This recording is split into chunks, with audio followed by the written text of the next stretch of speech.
कैसे हैं बच्चों। इलाही ट्यूटोरियल में आप सबका स्वागत है। ये हम 10 क्लास के बाद जो बच्चे जाते हैं, कुछ साइंस में जाते हैं, कुछ कॉमर्स में जाते हैं।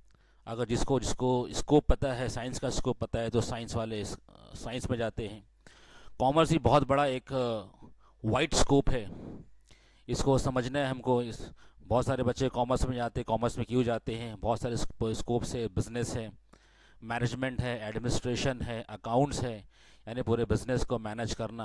हाँ, ये तो सारी बात 12 के बाद आएगी। ये तो हमको अब तो पढ़ना है।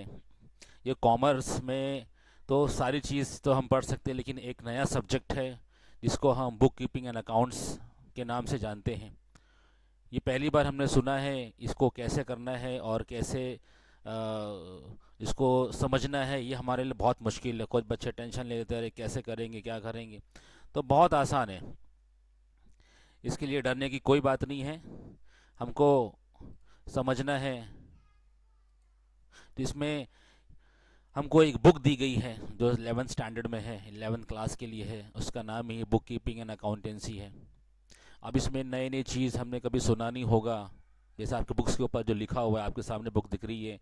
ये बुक्स ऑफ अकाउंट्स क्या है, बिजनेस क्या है, जर्नल क्या है, परचेज क्या है, drawing, liability, asset, ledger, sale, RTGS, credit, capital, GST, discount, double entry, ये सब यानी आदमी पहली बार सुन रहा है, तो ये आदमी बच्चे कंफ्यूज हो जाते हैं। तो डरने की कोई बात नहीं है। इसमें हम पढ़ेंगे, समझेंगे। कोई चीज़ मुश्किल नहीं होती है,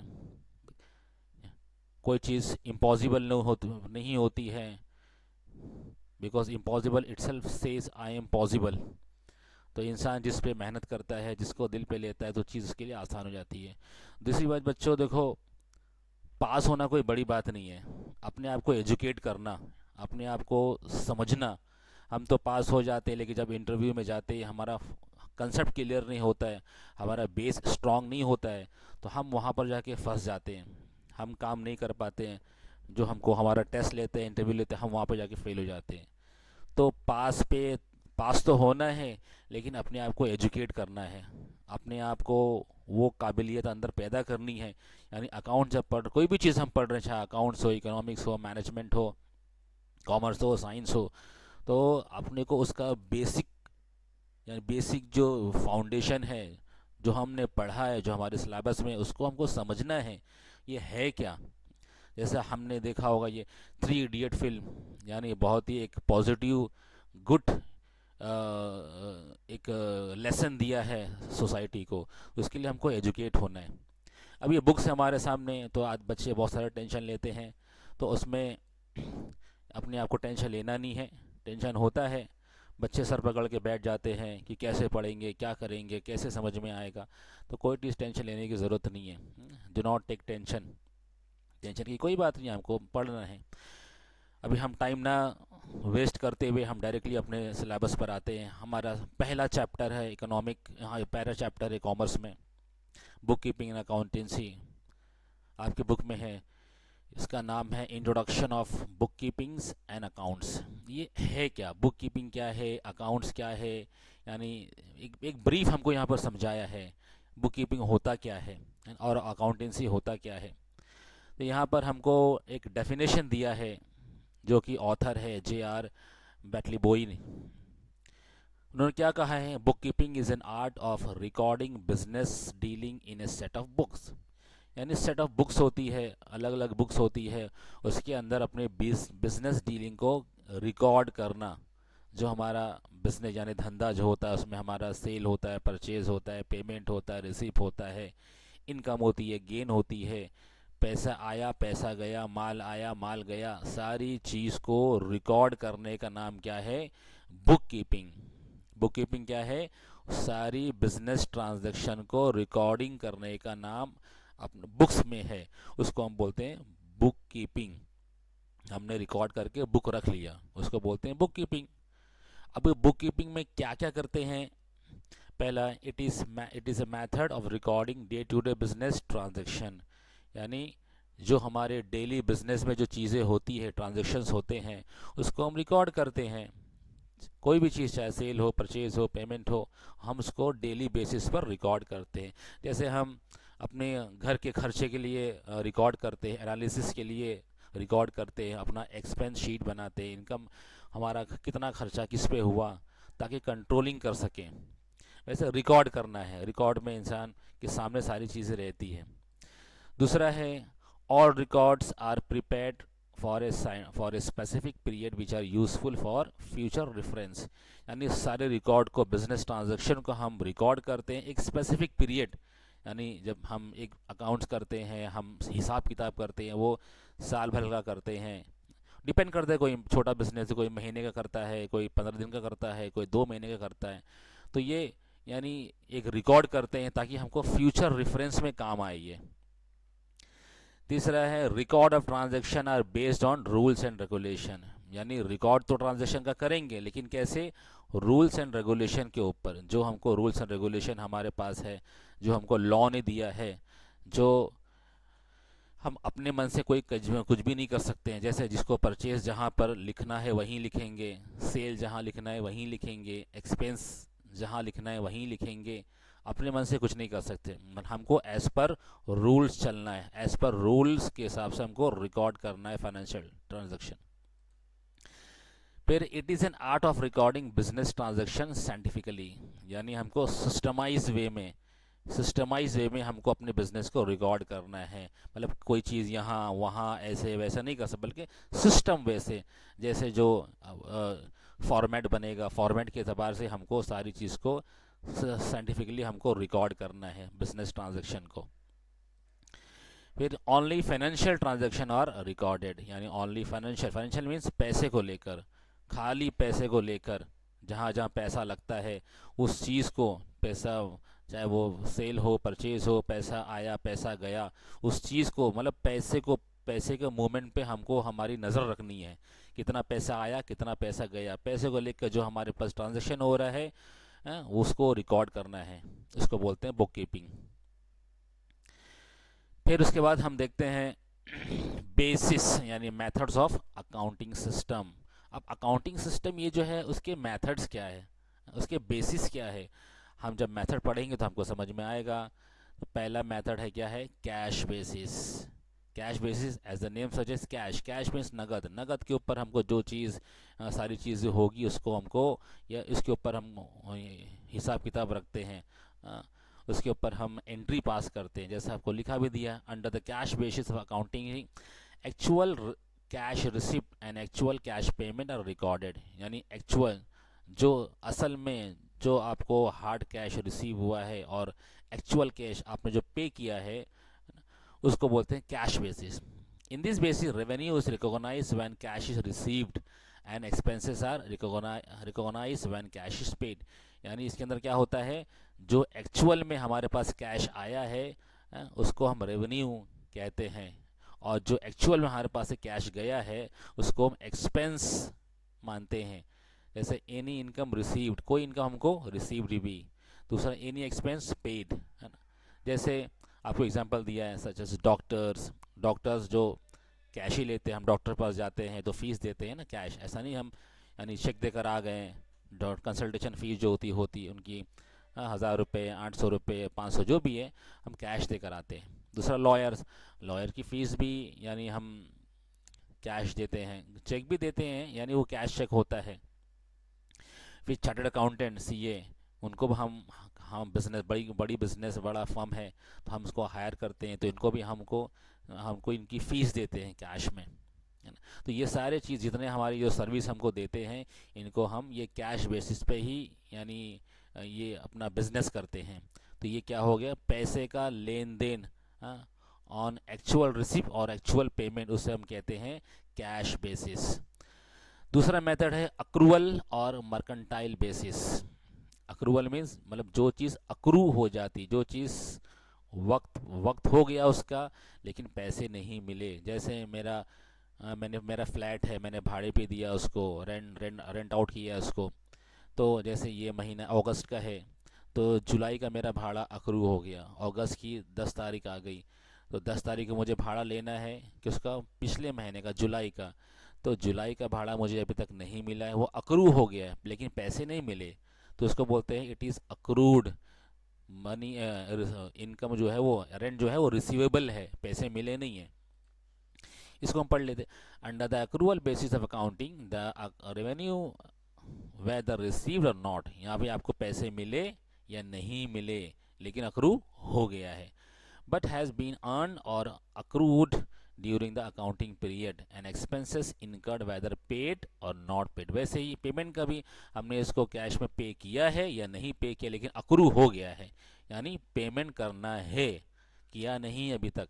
In other words, revenue is recognized when it is earned or accrued, and expenses are recognized when these are incurred. Example, any income earned whether received or not, यानी आपने कोई भी इनकम कमाया है भले आपको रिसीव हुई या नहीं हुई। Second, any expenses incurred whether paid or not paid, कोई भी एक्सपेंस हुआ है आपने उसको पे किया हो या ना पे किया हो एक्सपेंस में, लेकिन वो अक्रू हो गई है, यानी जिसको बोलते हैं मैच्योरिटी, वक्त पर वक्त आ गया है उसको उसको पे करना है लेकिन पे नहीं किया, उसको बोलते हैं अक्रूवल और मर्केंटाइल बेसिस। तीसरा बेसिस हमारा मिक्स्ड और हाइब्रिड बेसिस, यानी mix as the name suggest mix, यानी ये इसका और इसका दोनों का मिक्सअप है, और इसको भी बोलते हैं हाइब्रिड बेसिस भी कहते हैं। लेकिन इंडियन लॉ जो है इसको प्रोहिबिट करती है। In the laws in India prohibit the use of this method, इस मेथड को जो है इंडियन लॉ यानी सजेस्ट नहीं करता है। तो खैर हमने हमको हमको मालूमात होना था, हम ये दो मेथड को हम फॉलो करते हैं। कौन सा? कैश बेसिस और अक्रूवल और मर्केंटाइल बेसिस। उसके बाद हमको एक ट्री डायग्राम दिया हुआ है जैसे टाइप्स ऑफ ट्रांजैक्शन को समझने के लिए। अब ट्रांजैक्शन में ये ट्रांजैक्शन है, इसमें दो पार्ट, पहला कि मॉनेटरी ट्रांजैक्शन और दूसरा part non monetary transaction.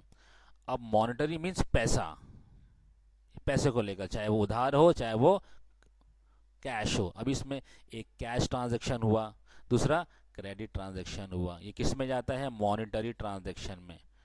Monetary transaction मतलब कैश ट्रांजैक्शन हो या उधार ट्रांजैक्शन हो, क्रेडिट ट्रांजैक्शन। दूसरा आता है नॉन मॉनेटरी ट्रांजैक्शन, इसमें कोई पैसा नहीं लगता ना। जैसे example barter system, barter system आपने पढ़ा ही होगा, है ना, आपने 4th 5th स्टैंडर्ड में पढ़ा होगा। बार्टर सिस्टम मीन्स यानी इसमें कोई पैसे का लेन देन नहीं होता। अब देखते हैं मॉनेटरी ट्रांजैक्शन होता क्या है। आप भी पढ़ सकते हैं, यहाँ पे दिख रहा है स्क्रीन पर। The transaction which involve an exchange of money or मनीज worth directly or indirectly is called monetary transaction. इसमें पैसा एक्सचेंज वैल्यू हो, मनी की एक्सचेंज वैल्यू हो। कोई हम परचेज कर रहे हैं तो इसकी कीमत होनी चाहिए परचेज की, कोई हम सेल कर रहे हैं तो इसकी कीमत होनी चाहिए सेल की, है ना। Only monetary transaction recorded in the books of account, जो मतलब जो पैसे को लेन देन किया है, पैसा उसमें पैसे का मूवमेंट हुआ है, तो उसको हम बोलते हैं मॉनेटरी ट्रांजैक्शन। अब उसके अंदर आता है कैश ट्रांजैक्शन, जैसे हमने पहले डिस्कस किया, जिसके अंदर कैश इन्वॉल्व हो, या वो रिसीव्ड हो या वो पेड हो। Example, purchase of goods for cash ₹15,000। अब ये गुड्स क्या है? गुड्स यानी माल, यानी जो हम बिजनेस करते हैं। जैसे मैं, यानी मेरा दूध का बिजनेस है, तो मैं प्रोप्राइटर हूँ मेरे बिजनेस का। मेरा मेरा मेरा बिजनेस जो है दूध का है, मिल्क का बिजनेस। तो ये मिल्क क्या है मेरे लिए? गुड्स हो गया। जो जिस बिजनेस में डील करता है, वो सामान जिसमें वो डील करता है उसके लिए गुड्स कहलाता है। यानी हमने गुड्स खरीदा, अगर मेरा बिजनेस है, मैं goods of purchase of goods, यानी मैंने दूध खरीदा बेचने के लिए। परचेज ऑफ गुड्स, मैंने माल खरीदा कैश के ऊपर 15,000 का, तो इसमें कैश आ गया, ये कैश के ऊपर हो गया। दूसरा, पेमेंट ऑफ सैलरी ₹5,000, मैंने सैलरी का पेमेंट किया है ₹5,000, पैसे गए मेरे पास से, इसमें पैसे आए थे, सॉरी परचेज किया ना, इसके अंदर पैसे गए, परचेज किया तो पैसे गए, पेमेंट किया तो भी गए। ये इसको हम बोलते हैं कैश ट्रांजैक्शन। फिर होता है क्रेडिट ट्रांजैक्शन, यानी उधारी पर। ज़रूरी नहीं कि सारा बिजनेस कैश पे ही हो। आजकल का इंटेंस कंपटीशन का ज़माना है तो लोग उधार भी देते हैं, और कस्टमर भी एक्सपेक्ट करता है कि हमको भी क्रेडिट मिले, हमको भी उधार मिले। तो क्रेडिट क्या है? A credit transaction is one in which cash is not paid or received immediately at the time of the transaction but it is paid or received at a later date. यानी हम किसी को, यानी फ़ौरन पैसा हमको नहीं मिल जाता, हम किसी को माल बेच देते हैं, सेल कर देते हैं, किसी की सर्विस हमने लिया, उसको पैसा थोड़ा बाद में दे देते हैं, मे बी 2 दिन 3 दिन 4 दिन, है ना, मे बी 15 दिन, मे बी 1 महीना, तो 1 महीने के बाद में यानी पैसे उनको दे देते हैं अभी फ़ौरन, यानी वो क्रेडिट है, हमने अभी फ़ौरन पैसे दिए नहीं है, इसके बोलते हैं हमने उनको सामान बेचा क्रेडिट पर, उधारी पे बेचा वो पैसे। जैसे हम अक्सर जाते हैं प्रोविजनल स्टोर पर, बनिए की दुकान पर, सामान लिखाते हैं, वो घर पर ला के देता है, तो हम पैसे जाके देते हैं 2 दिन बाद 3 दिन बाद, और अगर अच्छा अगर हमारा रिलेशन है तो 1 हफ्ते के बाद भी पैसे देते हैं हम। तो वो क्या हो गया? उधारी हो गया। कैश मतलब सामान लिया पैसा दिया on the at the same time, पैसे पैसा लिया सामान लिया। लेकिन क्रेडिट, पैसा सामान लिया लेकिन पैसे बाद में देंगे, उसको बोलते हैं credit transaction. Example, good sold on credit to mister Aman ₹8,000। हमने मिस्टर अमान को माल बेचा 8,000 का, लेकिन पैसे मिले नहीं हैं। ये मिस्टर अमान जो है बाद में पैसे देगा हमको। अब कितने बाद में, वो टर्म्स एंड कंडीशन तय होते होंगे दुकानदार से, प्रोप्राइटर से, मे बी 1 हफ्ता, मे बी 15 दिन, डिपेंड्स करता है जो इनके बीच में अंडरस्टैंडिंग हुई हो। अभी तो फिलहाल उधार है। दूसरा example, sold machinery to Mr Amar Singh on credit ₹20,000। 20,000 का मशीन बेचा, किसको बेचा? मिस्टर अमर सिंह को, उधारी पर बेचा, पैसे मिले नहीं हैं। तो जो सामान हम उधारी पे बेचते हैं उसको बोलते हैं क्रेडिट ट्रांजैक्शन। फिर हम देखते हैं नॉन मॉनिटरी ट्रांजैक्शन। ये क्या कहता है? ये वो ट्रांजैक्शन होता है जिसमें कोई पैसे का एक्सचेंज वैल्यू नहीं होती है ना। जैसे कि हमने देखा था बार्टर सिस्टम। ये बार्टर सिस्टम क्या होता है? यानी एक सामान दिया दूसरा सामान लिया। जैसे पहले जब पैसा का इन्वेंशन नहीं हुआ था, यानी मे बी 5,000 साल पहले अप्रॉक्सीमेटली, उस टाइम पैसे का इन्वेंशन नहीं हुआ था, तो लोगों के पास गुड्स होते थे। जैसे मेरे पास बहुत सारे चावल है, लेकिन मुझे अगर गेहूं चाहिए तो सामने ऐसी पूरी मार्केट लगती थी, जैसे अभी मार्केट लगती है। तो कोई, किसी के पास बहुत सारे चावल है, किसी के पास बहुत सारी दाल है, किसी के पास बहुत सारे गेहूं हैं। तो मुझे गेहूं था, मैंने अपना चावल उसको दिया, उसका गेहूं अपने पास लिया। और मुझे अगर घी चाहिए तो मैंने अपना चावल उसको, घी वाले को दिया, और घी से घी वाले से मैंने घी ले लिया। यानी एक्सचेंज ऑफ गुड्स, माल का लेन देन, पैसा नहीं लगता उसके अंदर, लेकिन सामान का एक्सचेंज है, उसको हम बोलते हैं barter system. The transaction which does not involve an exchange of money or money's worth directly or indirectly are called non monetary transaction. An exchange of one things another is called a barter system. फिर अब देखते हैं, नहीं, ये दूसरा word है entry. Entry किसे कहते हैं? है ना, एंट्री यानी यानी एंट्री मार लेना, ये वो नहीं, बल्कि हमको एक बिजनेस की एंट्री को रिकॉर्ड कर देना। हाँ, जैसे ये कह रहा है, recording of a business transaction in the proper form और method in the books of account is called an entry. कोई भी हमारे पास, यानी हम देखते हैं, हम बनिया की दुकान पर गए, सामान लिया, पैसे नहीं दिए, तो फट से क्या करता है बनिया, एक उसके पास बुक होती है, वो बुक खोलता है और पेन लेकर फौरी एंट्री कर देती है, मिस्टर एक्स को मैंने इतना उधारी पे माल दिया, है ना, ताकि वो भूल ना जाए, है ना, बाद में पैसे कलेक्शन करने के लिए उसको आसानी हो। एंट्री मतलब रिकॉर्ड कर लेना, कोई चीज़ को रिकॉर्ड कर लेना, चाहे वो सेल का हो, चाहे परचेज का हो, चाहे वो कैश का हो, चाहे क्रेडिट का हो, है ना। अक्सर क्रेडिट में करते हैं, कैश में तो कोई रिकॉर्ड करता नहीं है, लेकिन जिसको अगर इन्वेंट्री को भी मैनेज करना है तो वो रिकॉर्ड भी करता है कि मैंने कितना सामान बेचा, तो वो भी रिकॉर्ड करता है। इसमें क्या है, जो हमारा बिजनेस ट्रांजैक्शन हुआ है, कुछ भी हुआ है, 1 हुआ है, 2 हुआ है, 100 हुआ है, हाँ, सबको रिकॉर्ड कर लेना, उसको हम बोलते हैं एंट्री। मैंने एंट्री मार ली कि मैं बुक्स ऑफ अकाउंट में मैंने एंट्री मार ली। तो एंट्री किसे कहते हैं? कोई भी फाइनेंशियल ट्रांजैक्शन हुआ है, कोई भी, हाँ, हमारे बिजनेस में, दुकान में लेन देन हुआ है, उसको हम अपने बुक में एंट्री मार लेते हैं, यानी रिकॉर्ड कर लेते हैं। फिर दूसरा आता है नरेशन, है ना। नरेशन मीन्स नरेट करना, कोई चीज़ के बारे में कहना। अभी क्या कहता है, a brief explanation of business transaction for which entry is pass called narration. यानी जो हमने यहाँ पर एंट्री पास की है, इसके बारे में कुछ कहना ताकि ये एंट्री समझ में आए, है ना। है ना, जैसे हम ब्रीफ कोई चीज़ हम लगाते हैं, है ना, और वो ब्रीफ शुरू होना चाहिए बीइंग से।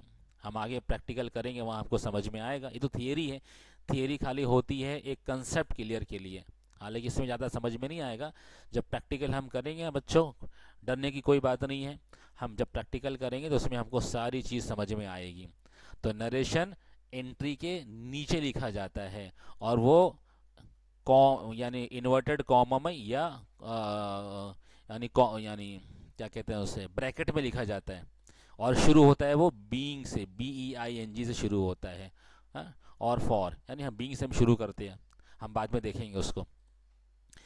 फिर गुड्स, हमने ऊपर देखा था गुड्स, गुड्स होता क्या है, यानी वो माल जिसमें हम डीलिंग करते हैं, है ना, वो सामान जिसमें हम डीलिंग करते हैं बिजनेस। अगर मेरा अगर घी का बिजनेस है, मैं घी खरीदता हूँ, घी बेचता हूँ, तो घी मेरे लिए गुड्स हो गया। मैं मशीन खरीदता हूँ, मशीन बेचता हूँ, तो मशीन मेरे लिए गुड्स हो गया। मैं चावल खरीदता हूँ और चावल बेचता हूँ, तो चावल मेरे लिए गुड्स हो गया। तो जो बिजनेस जिसमें डील करता है, जिसमें खरीदता है और बेचता है, वो चीज़ उसके लिए गुड्स कहलाती है। क्या लिखा है, the term goods refers to the merchandise, commodities, articles और things in which a traders, यानी जो ट्रेडर जो होता है, जो अपनी ट्रेड में वो डीलिंग करता है, किसकी, कमोडिटीज़ की, आर्टिकल्स की और थिंग्स, यानी कोई भी चीज़ की जो डीलिंग करता है, यानी ट्रेडर अपने ट्रेड में कोई भी चीज़ की डीलिंग करता है, उसको हम बोलते हैं goods, GOODS, goods. These are purchased or manufactured for the purpose of sale or to earn profit। ये these are purchased, इसको हम खरीद भी सकते हैं, इसको हम बना भी सकते हैं, किसके, बेचने के लिए, ताकि हम प्रॉफिट कमा सकें। जैसा मेरा बिजनेस, अगर मैं एक ट्रेडर हूँ, तो ट्रेडर जो है वो बनाता नहीं है, वो खरीदता है और बेचता है, खरीदता है और बेचता है। लेकिन अगर मैं मैन्युफैक्चरर हूँ, तो मैन्युफैक्चर खरीदता नहीं, बल्कि रॉ मटेरियल लेकर उसको पूरा फिनिश गुड्स बनाता है। जैसे मेरा पंखे का बिजनेस है, तो पंखे का मैंने रॉ मटेरियल लिया, फिर मेरी कंपनी, मेरी फैक्ट्री में मैंने पंखे को पूरा फिनिश गुड्स बनाया, पंखा बन गया, अब मैं उसको बेच रहा हूँ। तो पंखा मेरे लिए क्या है, मेरी कंपनी के लिए, हाँ, मेरे बिजनेस के लिए गुड्स हो गया। अब मैं वो पंखे को बेचूंगा ताकि मैं प्रॉफिट कमा सकूँ।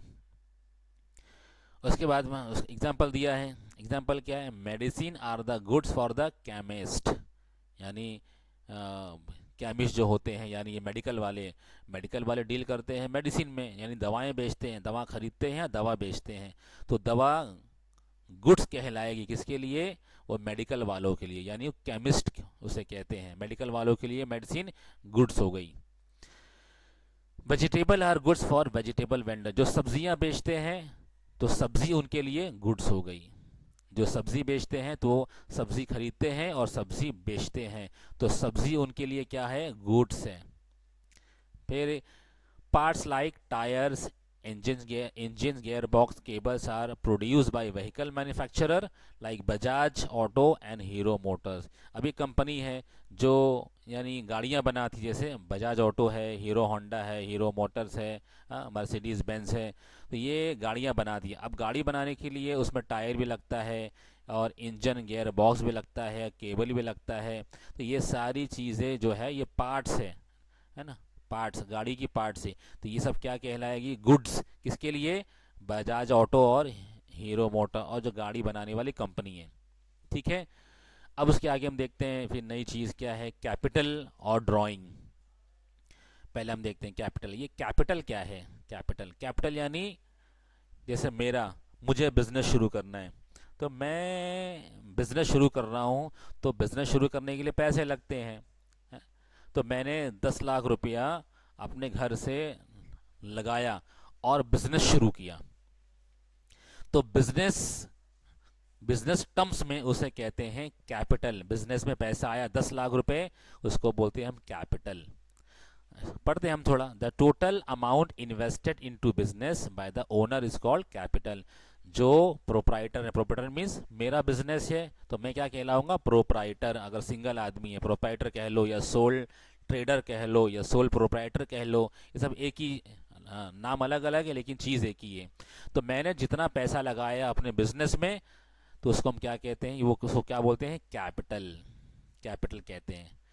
फिर excess of asset over the liability is also called L capital. अभी आपको थोड़ा टेंशन होगा, ये असेट क्या है, लाइबिलिटी क्या है।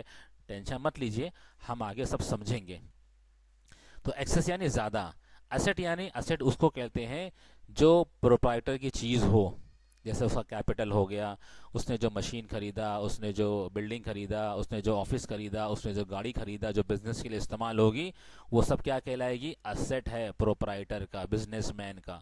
और लाइबिलिटी किसे कहते हैं, वो चीज़ उसने हो सकता है कर्ज ली हो, पैसे उसके पास थे, कम थे, कर्ज लिया हो सकता है उधारी पे माल लिया हो, उधारी पे माल लिया है तो पैसे देने पड़ेंगे, यानी बाहर वाले को पैसा देना है अगर उसने उधार लिया है।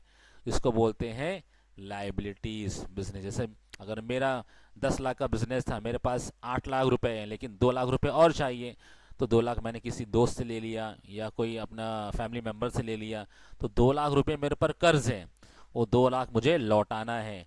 तो 2 लाख क्या कहलाएगा, लाइबिलिटी, और 8 लाख क्या कहलाएगा, असेट, है ना।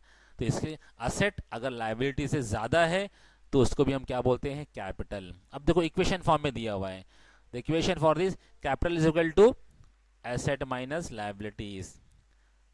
एसेट मतलब ये मेरा, मेरी प्रॉपर्टी, मेरा पैसा, इसके अंदर से जैसे मैंने कहा ऊपर हमने एग्जाम्पल दिया था 10 लाख, 10 लाख क्या, 10 लाख का असेट है मेरे पास और 2 लाख की लाइबिलिटी है मेरे पास, 2 लाख की लाइबिलिटी है मेरे पास।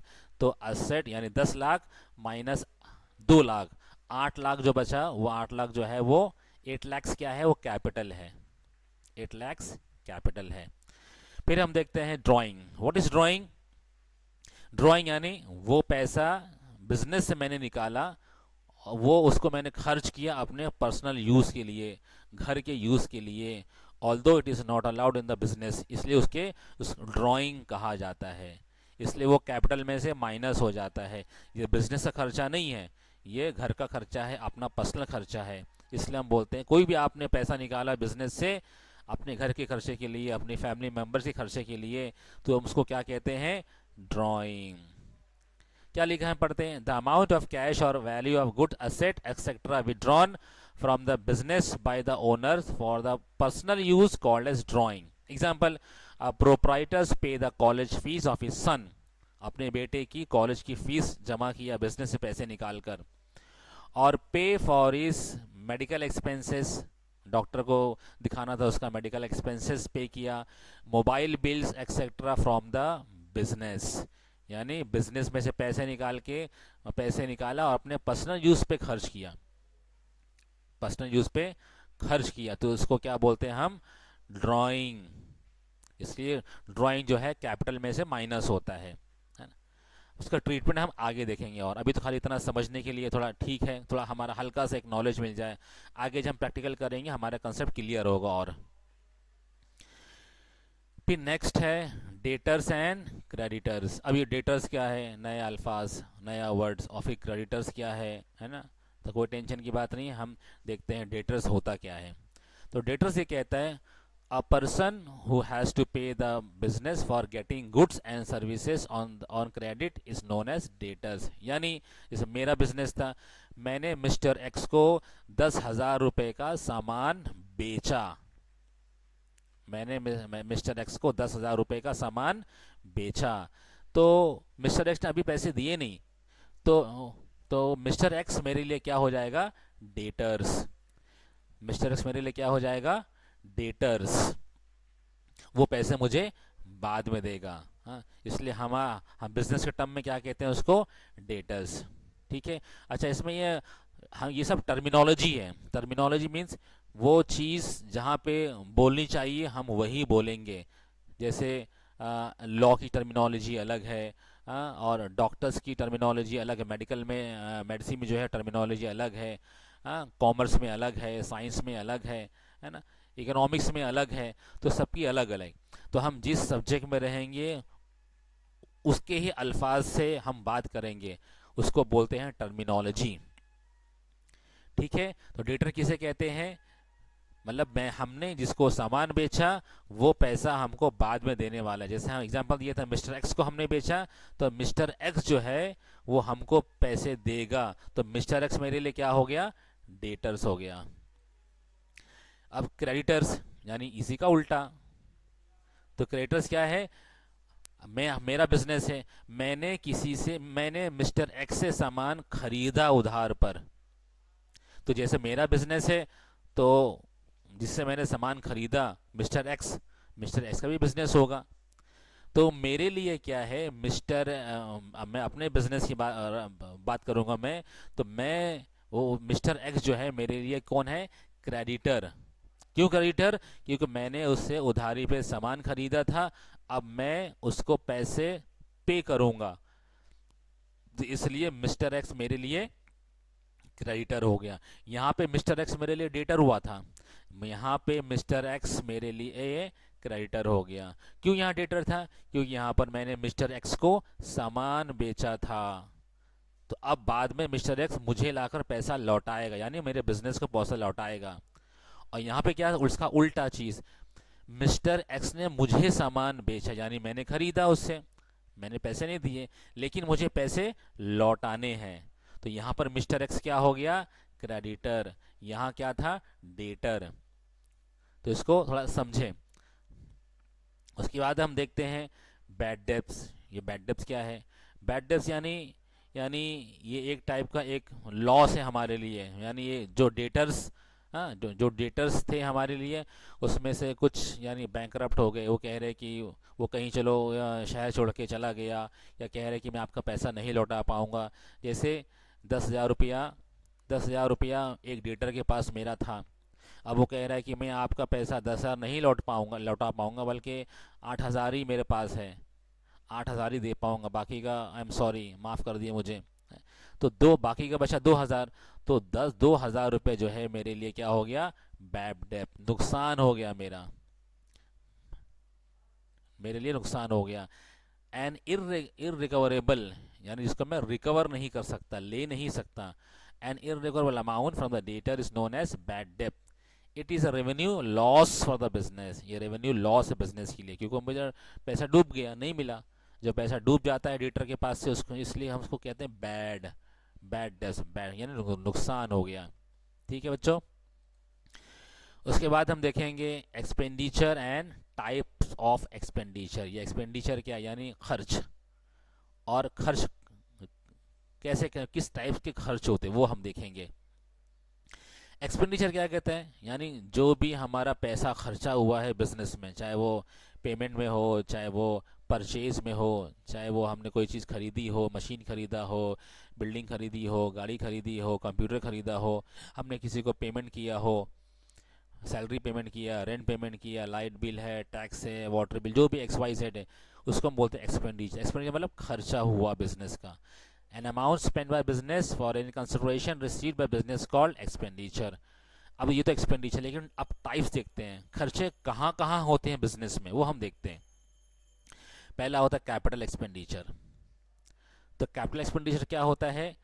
वो खर्चे जो कि एक फिक्स वैल्यू, फिक्स असेट लेने के लिए खर्च होते हैं। जैसे फिक्स असेट यानी वो असेट जो बिजनेस को चलाने में मदद करते हैं। जैसे मशीन है, जैसे ऑफिस है, जैसे कंप्यूटर है, जैसे गाड़ी है, डिलीवरी वैन है, यानी जिस पे खर्च ज़्यादा लगते हैं और जो हमको बिजनेस करने में हमको मदद करती है। और ये बार बार इसको नहीं लेना पड़ता है, एक बार ले लिया तो 5-6 साल की फुर्सत, 10 साल की फुर्सत, जैसी लाइफ रहे उसकी, तो वो बार बार नहीं लेना पड़ता है। इसको बोलते हैं कैपिटल एक्सपेंडिचर, यानी बड़ा खर्च।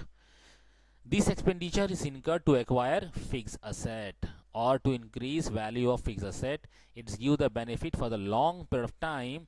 It is non-recurring in nature. इसको बार बार नहीं लेना पड़ता है ना। ये खर्चे होते हैं फिक्स असेट लेने के लिए, फिक्स असेट या फिक्स असेट की वैल्यू को बढ़ाने के लिए, उसको हम बोलते हैं कैपिटल एक्सपेंडिचर। अब एग्जाम्पल क्या है, परचेज ऑफ मशीनरी। हमने कोई मशीन खरीद लिया, जैसे 10 लाख की मशीन है, 15 लाख की मशीन है, 20 लाख की मशीन है, बड़ा अमाउंट इसके ऊपर लगता है। और मशीन एक बार ख़रीदा तो 10 साल चलेगी, 8 साल चलेगी, मतलब हर साल नहीं लेना पड़ता है इसको, इसलिए वो कैपिटल में आ गया। रेवेन्यू का जहाँ पर नाम आ गया वहाँ मतलब उसका मतलब हर साल होती है, हर साल की चीज़ नहीं है। दूसरा, एक्सटेंशन ऑफ बिल्डिंग। एक्सटेंशन मतलब कोई बिल्डिंग को मैंने और बढ़ा लिया, या फ्लोर बढ़ा लिया, या उसका प्रीमाइसिस बढ़ा लिया, यानी ताकि बिजनेस में और काम आ जाए, है ना। तो ये हर साल नहीं होता, बल्कि वो 5-6 साल में, 10 साल में एक बार होता है। जैसे परचेज ऑफ कंप्यूटर, एक बार परचेज कर लेंगे तो 4-5 साल चलेंगे, है ना। तो वो यानी बड़े खर्चे, जिसको हम बोलते हैं फिक्स्ड असेट। अब उसके बाद है क्या है, रेवेन्यू एक्सपेंडिचर, यानी as a name suggest revenue expenditure. Revenue means बार बार। अब हमको देखेंगे ये बार बार रेवेन्यू क्या है। ये revenue expenditure is an expenditure from which no future benefit is expected, but having immediate or short term benefit may be less than 1 year। यानी एक साल के अंदर, यानी हर साल जो है वो खर्च उसमें लगता है, इसको हम बोलते हैं रेवेन्यू एक्सपेंडिचर, हर साल लगता है। It does not increases profit earning capacity of an organisation. These are normal day-to-day operating expenses for a business organization and appear on the debit side of the trading account और profit and loss account। अब ये यानी वो खर्चे जो हर साल होते रहते हैं, और ये बिजनेस में खर्चा होना है, नॉर्मल चीज़ है, इसलिए हम कहते हैं ना ये खर्चे सब आएंगे जो रूटीन हर साल खर्चे होते हैं, ये debit side of trading account और प्रॉफिट एंड लॉस अकाउंट। ठीक है, ट्रेडिंग अकाउंट के खर्चे में आएंगे और प्रॉफिट लॉस अकाउंट के खर्चे में आएंगे। अभी ट्रेडिंग अकाउंट क्या होता है, प्रॉफिट लॉस अकाउंट क्या होता है, हम बाद में देखते हैं। एग्जांपल दिया आपको, रेंट पेड, हमने रेंट पे किया, सैलरी पे किया, किसी को हमने वेजेस दिया, वेजेस यानी कोई लेबर हमारे पास काम किया तो हमने उसको पैसे दिए, तो हमारे पास से खर्चे हर साल करना ये होता है, हर महीने होता है ना। तो ये जो हर महीने खर्चे होते हैं ये सब क्या बोलते हैं, रेवेन्यू एक्सपेंडिचर। फिर होता है डिफर्ड रेवेन्यू एक्सपेंडिचर। अब ये क्या होता है डिफर्ड रेवेन्यू एक्सपेंडिचर, यानी वो खर्चे जो हर साल तो खर्चे नहीं होते हैं, एक बार हमने खर्चा कर दिया तो उसका फ़ायदा जो है वो 4 साल 5 साल उसका फ़ायदा होता है, 4 साल 5 साल फ़ायदा होता है। जैसे हमने देखा होगा, यानी हाईवेज़ के ऊपर और एयरपोर्ट्स के पास और जो रेलवे के पास बड़े बड़े नियॉन बोर्ड लगते हैं, साइट लगती है उसके एक्सपेंडिचर के लिए, ये जस्ट लाइक एडवर्टीज़मेंट है। तो ये हर साल खर्चे नहीं होते हैं, ये एक टाइप का एक हमारे लिए एक असेट है जो कि इसकी की देखते हैं क्या लिखा है, an expenditure which is basically revenue in nature but benefit of it is not exhausted with in 1 year. यानी एक साल में उसका बेनिफिट ख़त्म नहीं होता है, यानी 3 साल 4 साल ऐसा बेनिफिट होता है। Such expenditure is return over number of year, यानी नंबर ऑफ ईयर उसका चलता रहता है, यानी 3 साल 4 साल 5 साल। Such return of amount is shown on debit side of a profit and loss account, and on return amount is shown on the asset side of the balance sheet। हम इसको प्रैक्टिकल में समझेंगे जब, यानी खाली ये अब समझ लिए ये रेवेन्यू एक्सपेंडिचर नहीं है, हर साल खर्चा नहीं होता है ये, यानी एक बार खर्चा करेंगे इसका 4-5 साल इसका यानी पेमेंट या वो उसका बेनिफिट होता है। जैसे हम एग्जांपल क्या है, हैवी एक्सपेंडिचर ऑन एडवर्टाइजिंग या हैवी लीगल एक्सपेंसेस। एडवर्टाइजमेंट मैंने हैवी एक्सपेंडिचर कर दिया, और लीगल एक्सपेंसेस मैंने कोई हैवी कर दिया, यानी मैंने कोई बहुत बड़े वकील को हायर कर लिया, ये बहुत बड़ा लीगल एक फॉर्मेलिटीज़ को हमने यानी उसको पेमेंट किया, अब वो 4 साल 5 साल के लिए हमको उसका इसका बेनिफिट रहेगा। तो क्या बोलते हैं इसको, डिफर्ड रेवेन्यू एक्सपेंडिचर। उसके बाद हम देखते हैं कैश डिस्काउंट क्या है और ट्रेड डिस्काउंट क्या है। कैश डिस्काउंट क्या है और ट्रेड डिस्काउंट क्या है। अब डिस्काउंट क्या है, एक कंसेशन होता है जो कि हमको मिलता भी है और हम देते भी हैं। है ना। जैसे discount is a concession or allowance given by the seller to the purchaser. Discount कौन देता है? सेलर। बेचने वाला किसको देता है? खरीदने वाले को। There are two type of discount. पहला होता है ट्रेड डिस्काउंट। अब trade discount as a name suggest, हम ट्रेडिंग करते हैं। तो वो अगर हमारे पास से ज़्यादा माल ले रहा है, जैसे हम गए तो उसमें जैसे हम यहाँ कोई भी चीज़ में हमने चावल लिया, हमने 100 किलो चावल लिया, तो उसका रेट है यानी 50 रुपीज़ पर केजी। अगर हम 1000 रुपीज़ किलो 1000 केजी चावल लेंगे तो रेट हमारे कम हो जाएंगे, तो उसको बोलते हैं हम डिस्काउंट। पहले 50 रुपीज़ था, अब हो सकता है 40 कर दे या 45 कर दे पर केजी। तो अगर 45 करता है तो पर केजी 5 रुपीज़ का हमको डिस्काउंट मिला। ट्रेड डिस्काउंट मतलब जितना आप अपनी लेने की क्वांटिटी बढ़ाओगे माल, उसके ऊपर आपको डिस्काउंट मिलता है। जैसे आपको एग्जांपल दिया, if goods of ₹1000 are sold at 5% trade discount, the value of the goods will be recorded will be ₹950 both by the purchaser and the seller and not 1000. Hence trade discount does not appear in the books of account separately. यानी 1000 रुपये का सामान था, 5% trade discount दिया, तो अब कितनी value आएगी? 950 रुपये। यानी परचेसर कितना पैसा देगा? 950 रुपये। 50 रुपये क्या हो गए? डिस्काउंट हो गए, ट्रेड डिस्काउंट। फिर है कैश डिस्काउंट।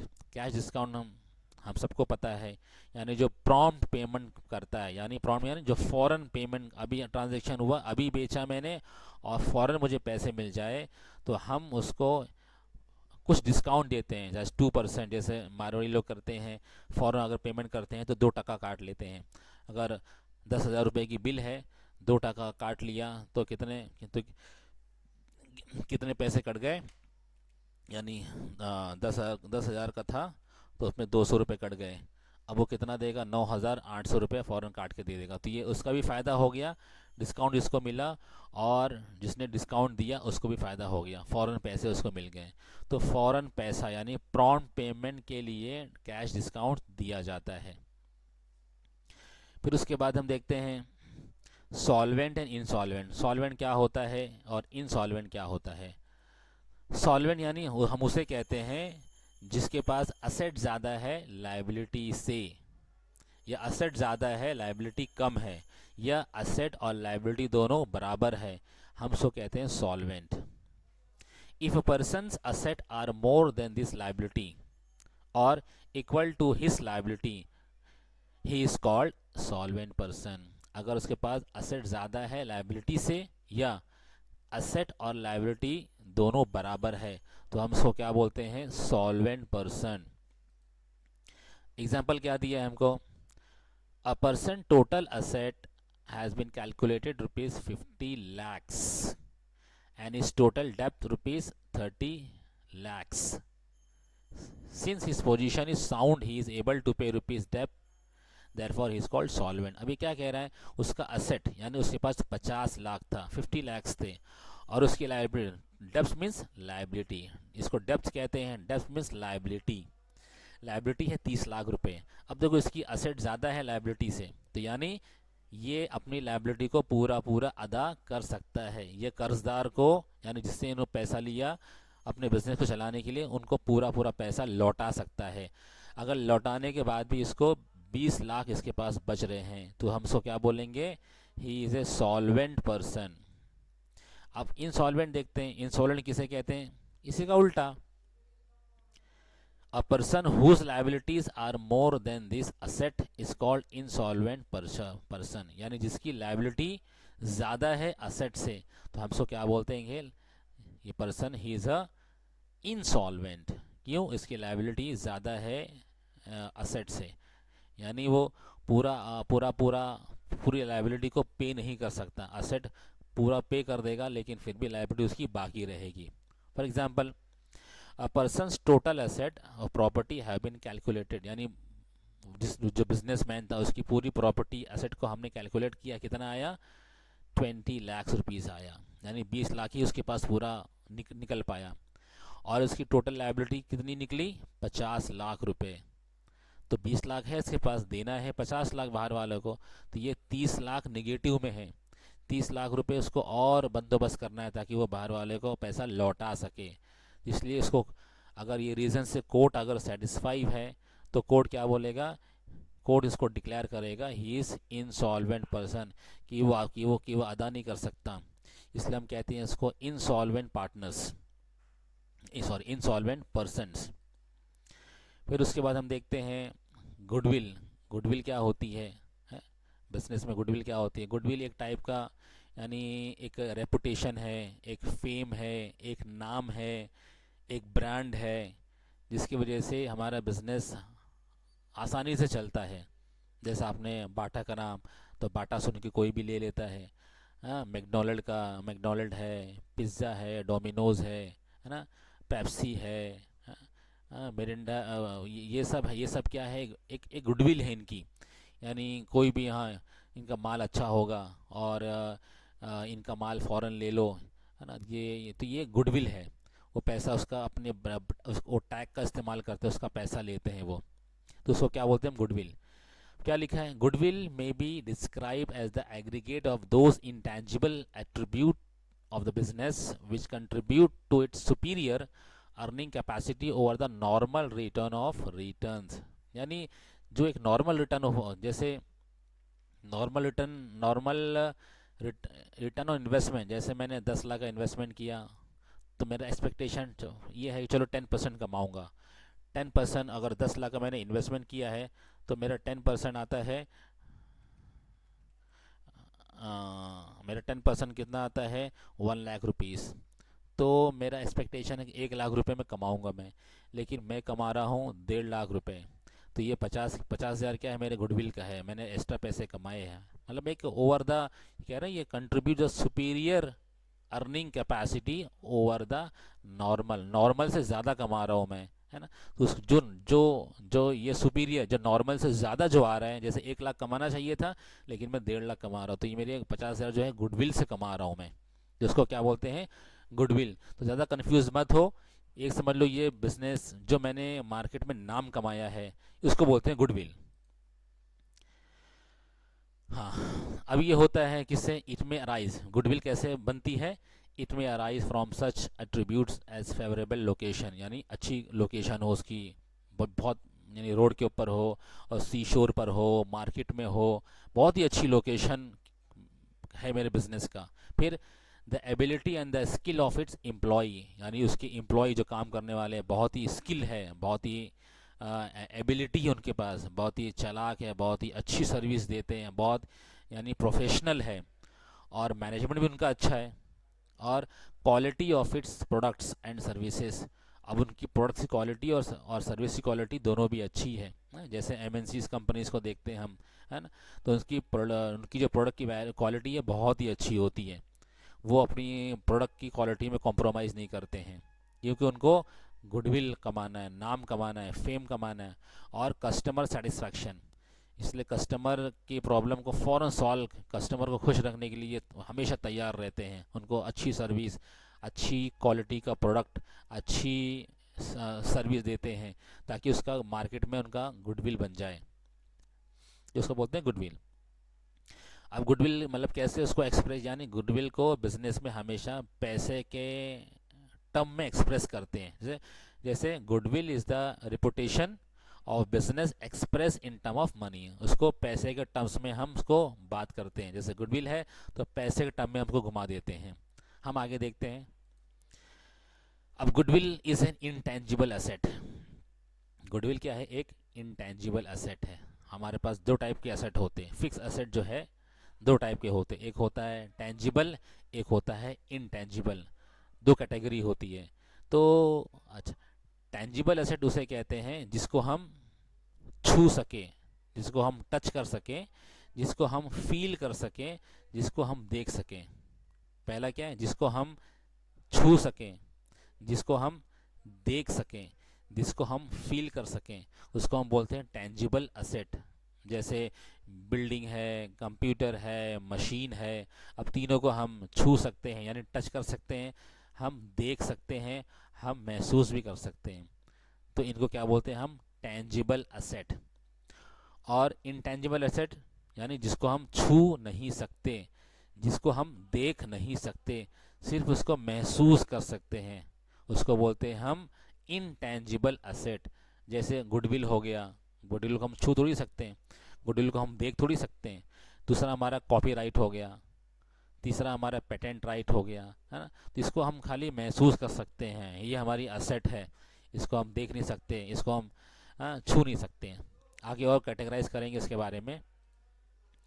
फिर प्रॉफिट और लॉस, ये प्रॉफिट क्या है, लॉस क्या है, हम हमेशा नाम हमेशा बोलते भी हम, ये प्रॉफिट हो गया, फ़ायदा हो गया, लॉस हो गया यानी नुकसान हो गया। अब बिजनेस में कैसे बात करते हैं प्रॉफिट की, यानी जो हमने बिजनेस में आपने कोई सामान अगर बेचा, आपने बेचा अगर 50,000 की, आपने फॉर एग्जांपल आपने एक साइकिल बेचा, वो साइकिल कितने कितने में बेचा आपने, 50,000 में बेचा, कोई अच्छी क्वालिटी की साइकिल। नहीं तो आप बोलेंगे साइकिल इतनी महंगी कैसे होती है। तो 50,000 की साइकिल आपने बेचा और 50,000 कॉस्ट उसकी थी। जो मैंने खरीद के लाया साइकिल तो मुझे 30,000 उसकी कॉस्ट पड़ी थी और मैंने बेचा 50,000 में, तो मेरा फ़ायदा हो गया 20,000 रुपये। 50,000 माइनस 30,000 मुझे मिल गया 20,000 रुपये। When the selling price of goods is more than the cost price is called it is profit। अगर सेलिंग प्राइस कॉस्ट प्राइस से ज़्यादा है, सेलिंग प्राइस कॉस्ट प्राइस से ज़्यादा है, उसको बोलते हैं प्रॉफिट। फिर लॉस, लॉस यानी नुकसान, नुकसान किसको बोलते हैं, इसी का उल्टा। अगर मेरी कॉस्ट प्राइस ज़्यादा है सेलिंग प्राइस से, मेरी कॉस्ट प्राइस ऑफ गुड्स ज़्यादा है सेलिंग प्राइस से, इसको बोलते हैं हम लॉस, इसको बोलते हैं हम लॉस।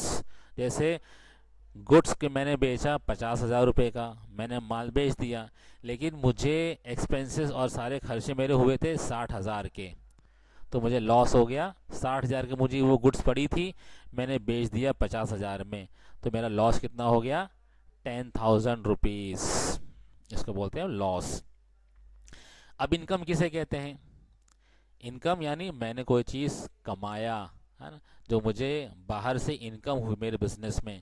जैसे मेरे पास, मैं तो अपना बिजनेस कर ही रहा था, लेकिन मेरे पास और कुछ पैसे से एडिशनल मैंने दूसरी कंपनी के शेयर में इन्वेस्ट कर दिया, दूसरी कंपनी में पैसा कहीं लगा दिया, हाँ, तो उसमें मुझे दूसरी कंपनी से कमीशन आता है मेरे बिजनेस को, है ना, डिविडेंड आता है, इंटरेस्ट आता है, तो उसको हम बोलते हैं इनकम। यानी जो जो नॉर्मल नेचर मेरे बिजनेस का नहीं है, अपने बिजनेस नहीं कमा रहा हूँ बल्कि बिजनेस के पैसे से कमा रहा हूँ।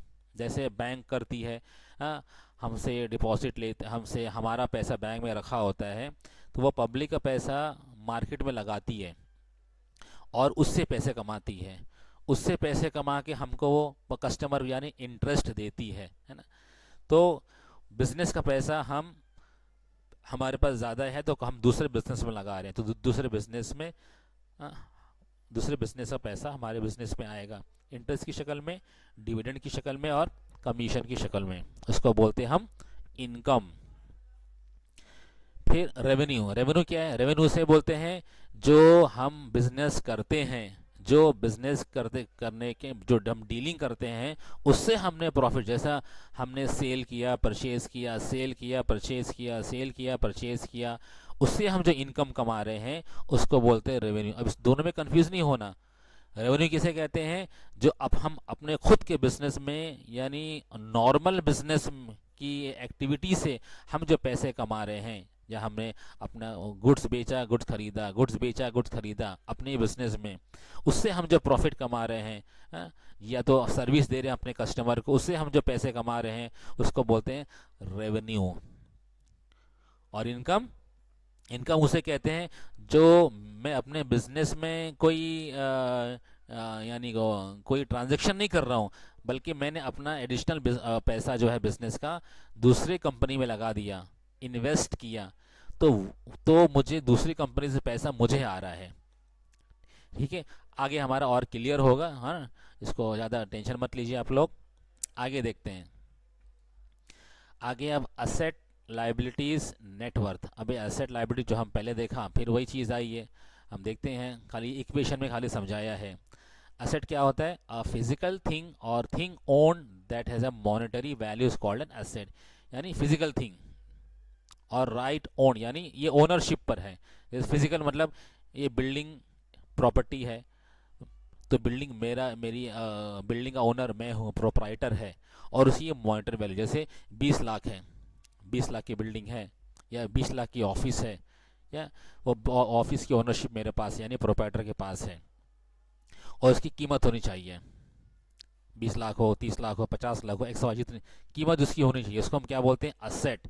अभी 30 लाख की वैल्यू क्या है, बिजनेस की असेट हो जाएगी। हाँ, जैसे land, goodwill, patent, computers, etcetera. अब ये चीज़ें की यानी पैसे में इसकी वैल्यू है, मॉनेटरी वैल्यू है इसकी, तो हम ये क्या है, बिजनेस के लिए असेट है। बिजनेस करने के लिए लैंड भी चाहिए, गुडविल भी चाहिए, पेटेंट भी चाहिए, कंप्यूटर भी चाहिए, एक्सेट्रा और भी चीज़ चाहिए, तो ये सब क्या है, असेट है बिजनेस के लिए। अब टाइप्स ऑफ असेट्स यानी असेट कितने टाइप्स के होते हैं। पहला क्या है, फिक्स असेट, यानी जो फिक्स रहता है। फिक्स यानी में भी 10 साल, 12 साल, 8 साल, 9 साल, जैसा जिस असेट की लाइफ रहे, उसको बोलते हैं हम फिक्स असेट। फिक्स असेट क्या है, नॉन करंट असेट। ये करंट असेट नहीं होता है। जो जो करंट असेट नहीं है वो फिक्स असेट है, जो फिक्स असेट नहीं है वो करंट असेट है।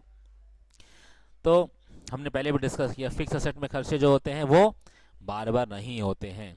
अब हम थोड़ा पढ़ लेते हैं। The asset which give long term benefit to the business are known as fix asset.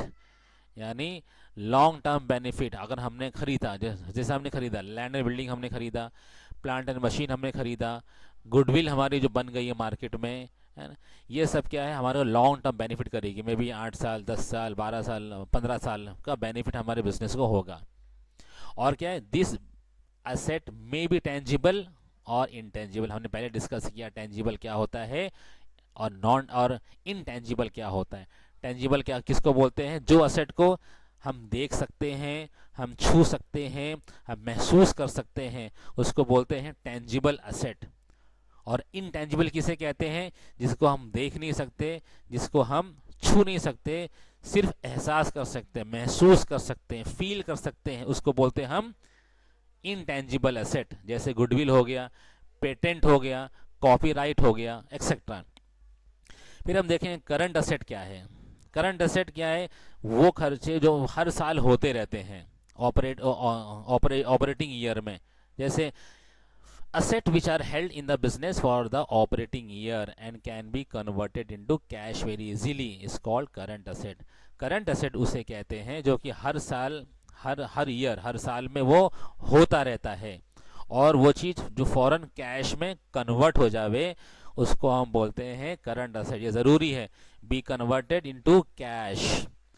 Current asset can be converted into cash, cash में कन्वर्ट कर सकते हैं उसको, उसको बोलते हैं हम करंट असेट, जो ईयरली होती है। फिक्स असेट ईयरली नहीं होती है, और करंट असेट ईयरली होती है। अब एग्जांपल, डेटर, डेटर यानी हर महीने आपको बेचना पड़ेगा, है ना, हर दिन बेचना पड़ेगा, यानी ये साल के अंदर, यानी चाहे वो दिन हो, चाहे वो महीना हो, चाहे वो साल हो, डेटर आपके बनते रहेंगे, सेल आपका होता रहेगा। जब डेटर होगा तो बिल रिसीवेबल भी होगा, बिल रिसीवेबल इन। फिर कैश इन हैंड भी है, कैश एट बैंक भी है, स्टॉक भी है, एक्सेट्रा। तो ये सारी चीज़ क्या है, हम इजीली इसको कैश में कन्वर्ट कर सकते हैं। जैसे डेटर से, डेटर के पास से पैसे आएंगे तो कैश बन जाएगा। बिल रिसीवेबल को हम बैंक में डिस्काउंट करेंगे तो भी कैश बन जाएगा। कैश इन हैंड तो कैश ही है। कैश एट बैंक, बैंक से पैसे निकाल लेंगे तो भी कैश में कन्वर्ट हो जाएगा। और स्टॉक, स्टॉक यानी या रॉ मटेरियल का भी स्टॉक हो सकता है, फिनिश गुड का भी स्टॉक हो सकता है, सेमी फिनिश गुड का भी स्टॉक हो सकता है। इसको बेचने पे भी पैसे आ सकते हैं, कन्वर्ट हो सकता है कैश में, तो हम इसलिए कहते हैं हम करंट असेट। फिर हम कहते हैं इसको फिक्टिशियस असेट। ये क्या है, फिक्टिशियस असेट क्या है, जैसे हमने पहले देखा था डिफर्ड रेवेन्यू एक्सपेंसेस है ऑनलाइन, ये एक प्रॉपर्टी तो एक होती है, हाँ, पहले उसको पढ़ लेते हैं। This asset are not represented by tangible possession of property, यानी ये कोई टेंजिबल प्रॉपर्टी नहीं है, हाँ, यानी ये कोई फिजिकल चीज़ हमारे पास, कोई हमारे पोजीशन में नहीं होती है। हाँ, जैसे land, building, goodwill, machine, plant में हमारे पोजीशन में होती। ये असेट तो है, लेकिन हमारे पोजीशन में नहीं होती है। हाँ, हमारे पोजीशन में नहीं है। They are imaginary asset but do not have any realisable value, मतलब एक इमेजिनरी असेट है। हाँ, जैसे मैंने एग्जांपल दिया था, हमने नियॉन बोर्ड लगाया बहुत बड़ा, उसमें 10 लाख खर्चा हुआ हमारा। अब वो उसका बेनिफिट हमको 5 6 7 साल के लिए हमारा एडवर्टीजमेंट वहाँ पे होता रहेगा।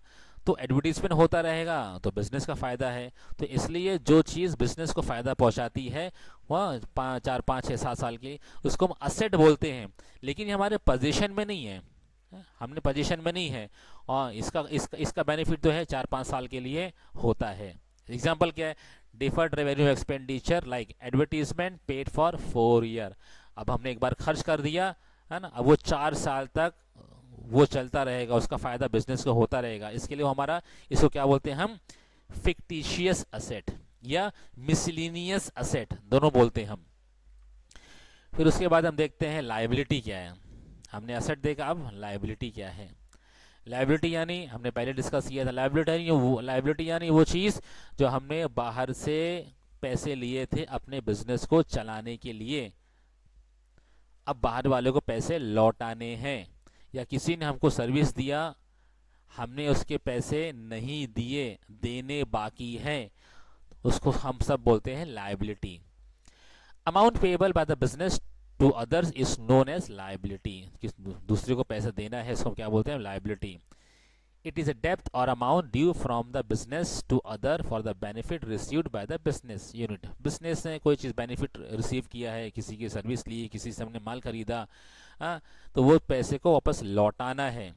अब एग्जांपल, लोन टेकन लिया, मैंने लोन लिया, वो लोन का पैसा मैंने इस्तेमाल किया बिजनेस के लिए, तो लोन लौटाना पड़ेगा बाहर वाले को, तो लायबिलिटी होगी हमारी। वैसे ही क्रेडिटर, क्रेडिटर मीन्स सप्लायर से मैंने उधार पे माल खरीदा, वो माल मैंने बेच दिया, उससे पैसे कमाए, तो ये सप्लायर को भी पैसे लौटाने हैं ना, तो ये भी हमारे क्या है? लायबिलिटी है। Bank overdraft, bank overdraft means हमने बैंक से, ये बैंक फैसिलिटी होती है जब फॉर एग्जांपल हमारे खाते में समझो 1 लाख रुपए ही है, 2 लाख का चेक आ गया। अब 1 लाख रुपए मुझे फ़ौरन बैंक में और डिपॉजिट करना है ताकि वो 2 लाख रुपए का चेक क्लियर हो जावे, तो मैं बैंक को फ़ोन करूँगा, तो और 1 लाख रुपए का ओवरड्राफ्ट मांगूंगा बैंक से, तो बैंक मुझे दे देगी। तो बैंक 1 लाख रुपया मेरे अकाउंट में ट्रांसफ़र कर देगी, 2 लाख हो गया मेरे अकाउंट में, अब 2 लाख का चेक पास हो जाएगा।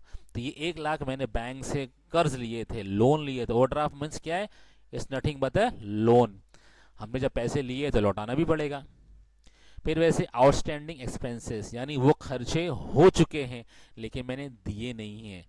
जैसे कोई एक्सपेंसेस, रेंट है, टैक्स है, साल हो गया तो मुझे देने हैं लेकिन मैंने दिए नहीं हैं। जैसे अभी लॉकडाउन का ज़माना है कि लॉकडाउन हो गया, खर्च हो गया, टैक्स को पेमेंट करना है, यानी खैर हम तो यहाँ बिजनेस की बात, रेंट है, रेंट पे करना है, लेकिन रेंट मैंने पे नहीं किए लेकिन पे करना है। इसके हम बोलते हैं जो चीज़ अक्रू हो गई लेकिन पेमेंट नहीं किया हमने, इसको बोलते हैं हम आउटस्टैंडिंग, यानी लायबिलिटी है।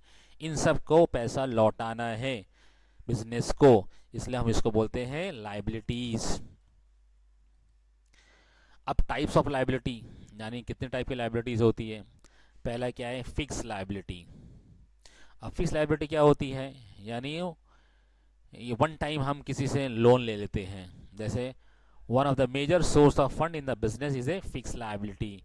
It may be in the form of capital, secured loan, loan terms, long term loan from banks and from financial institution etc. एक ही बार हमने फिक्स कोई चीज़ ले ली है, हमारा फिक्स कैपिटल या सिक्योर्ड लोन, सिक्योर्ड यानी गिरवी, हम गिरवी यानी को हम किसको बोलते हैं? जैसे हमने प्रॉपर्टी रखकर लोन लिया, सोना रखकर, गोल्ड रखकर लोन लिया, अगेन जिसको हम मॉर्गेज कहते हैं। हमने कोई चीज़ रखकर उससे लोन लिया, गिरवी रख के लोन, इसको बोलते हैं सिक्योर्ड लोन, यानी एक टाइप का सिक्योर्ड होता ही है। हाँ, उसके बाद होता है फिर करंट लायबिलिटी, यानी हर साल उसमें लायबिलिटी होती रहती है। जैसे एग्जांपल क्या है? क्रेडिटर्स हर साल, हर महीने, हर दिन आपको माल लेने पड़ेंगे, खरीदने पड़ेंगे आपको, तभी तो आप बिज़नेस कर पाएंगे, है ना। ये वन टाइम नहीं होता है, ये होता रहता है। और बिज़नेस ऑपरेशन में बिल्स पेएबल हैं, जब आपने माल लिया तो बिल पे इनके उनको पेमेंट भी करना पड़ेगा, एक्सेट्रा। तो ये हर साल आएगा, मतलब नॉर्मल ऑपरेशन ऑफ बिजनेस में, और बिजनेस के ऑपरेशन में, यानी पर्टिकुलर ईयर में ये सारे खर्चे आपको जो आएंगे ईयरली, उसको हम बोलते हैं करंट लायबिलिटीज़। आगे हम देखेंगे प्रैक्टिकल में, और क्लियर होगा आपका। फिर हम देखते हैं नेटवर्थ और ओनर इक्विटी और कैपिटल। यानी नेटवर्थ का मतलब क्या होता है, ओनर इक्विटी का मतलब क्या होता है, और कैपिटल का मतलब क्या होता है। द अमाउंट और fund provided by the proprietor in the business is called capital. जो हमने बिजनेस से पैसे लगाए हैं, प्रोपराइटर ने जो लगाया है पैसा, उसको बोलते हैं हम कैपिटल। और हमने पहले भी देखा, as well as the excess of asset over liabilities. जो एसेट हमारा लायबिलिटी ज़्यादा है तो भी हम उसको कैपिटल बोलेंगे। हाँ, इस नोन एज कैपिटल। और नेटवर्थ, नेटवर्थ और कैपिटल दोनों बराबर है। अब नेटवर्थ किसे कहते हैं हम आगे देखेंगे। नेटवर्थ और कैपिटल दोनों बराबर है, चाहे कैपिटल बोलो चाहे नेटवर्थ बोलो। Net worth include capital and reserve. Reserve यानी एक तो कैपिटल हो गया, जो हम बिजनेस में पैसे लगाते हैं वो कैपिटल हो गया। रिजर्व मीन्स कुछ चीज़ें रिजर्व होती है, हम उसको बिजनेस में रिजर्व रखते हैं, लेकिन वो पैसा तो हमारा ही है ना, उसको भी हम कैपिटल ही कहते हैं। क्या, इसलिए net worth include capital and reserve, यानी उसमें कैपिटल भी आ गया और रिजर्व भी आ गया।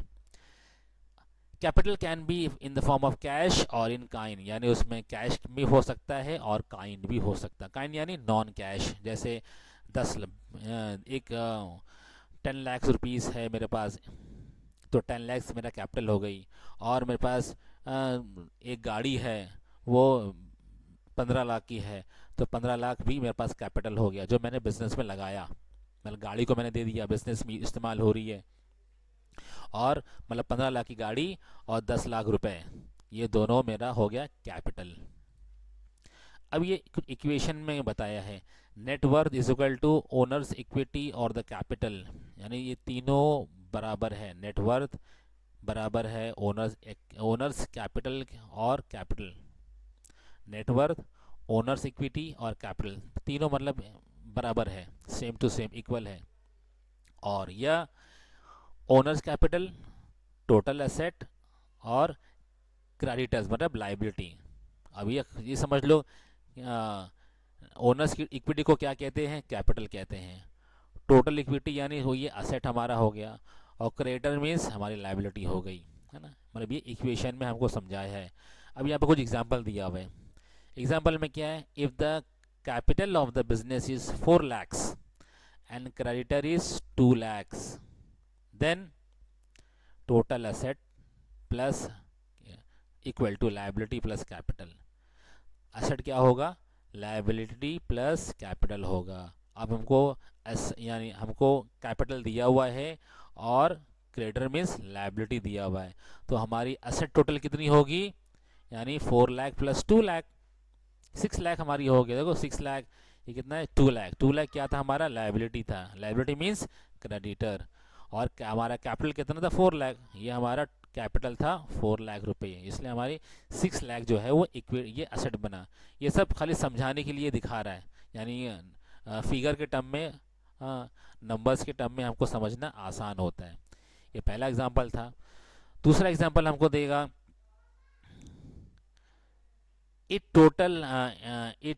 if total asset are 1,50,000 and outstanding liability outside liabilities are 50,000, the creditors equity liability, क्या पूछ रहे हैं, इक्विटी क्रेडिटर्स इक्विटी लायबिलिटी कितनी होगी। क्रेडिटर्स इक्विटी मींस लायबिलिटी, जहाँ पे क्रेडिटर्स का नाम आया वहाँ लायबिलिटी है ना। तो liability means liability is equal to asset minus capital. Asset हमारा कितना था, 1,50,000, और हमारा क्रेडिटर कितना था, 50,000। तो यहाँ हमको एसेट दिया हुआ है, यहाँ पे हमको क्रेडिटर्स दिया हुआ है, तो हमारा कैपिटल निकल जाएगा। देखो हमको रखो यहाँ पर, कैसे निकल जाएगा। हाँ, हमारी लाइबिलिटी कितनी थी, लाइबिलिटी 50,000 हो गया, लाइबिलिटी है। मिस खाली जो इक्वेशन की ढाटा, इक्वेशन की जगह पर मैं नंबर लिख रहा हूँ मैं। तो 50,000 क्या था, हमारा क्रेडिटर्स था, तो क्रेडिटर्स इसकी जगह पर मैंने 50,000 लिख दिया। इक्वल टू असेट कितना था हमारा, असेट था 1,50,000, 1,50,000 मैंने कर दिया, है ना। अब इसकी वैल्यू कितनी आ गई, अगर हम इसको घुमा देंगे इक्वेशन तो वैल्यू कितनी आएगी, 1,50,000 माइनस 50,000। उतना मैथ तो आप लोग भी कर सकते हैं। तो कितनी आ गई कैपिटल हमारी, 1,00,000 रुपीज़। ये तीसरा एग्जाम्पल है। If total asset of the business are 5 lakh and outside liabilities are 2 lakh, the total equity capital. फिर आपको असेट दिया हुआ है, आपको लाइबिलिटीज दी है, तो कैपिटल कितना होगा, 5 लाख आपको असेट दिया हुआ है, लाइबिलिटी आपको 2 लाख दी हुई है, तो कितना होगा आपको कैपिटल आपको ढूंढना है। तो असेट दिया है 5 lakh, asset minus liability, liability कितनी 2 लाख, तो 5 लाख माइनस 2 लाख, 3 लाख हमारी क्या हो गई, कैपिटल। तो यही हमको समझा रहा है, क्या समझा रहा है, capital is equal to asset minus liability. अब ये इक्वेशन है, इसको हम यहाँ घुमा सकते हैं, ठीक है। तो खाली समझाने के लिए किया था, आगे हम देखते हैं।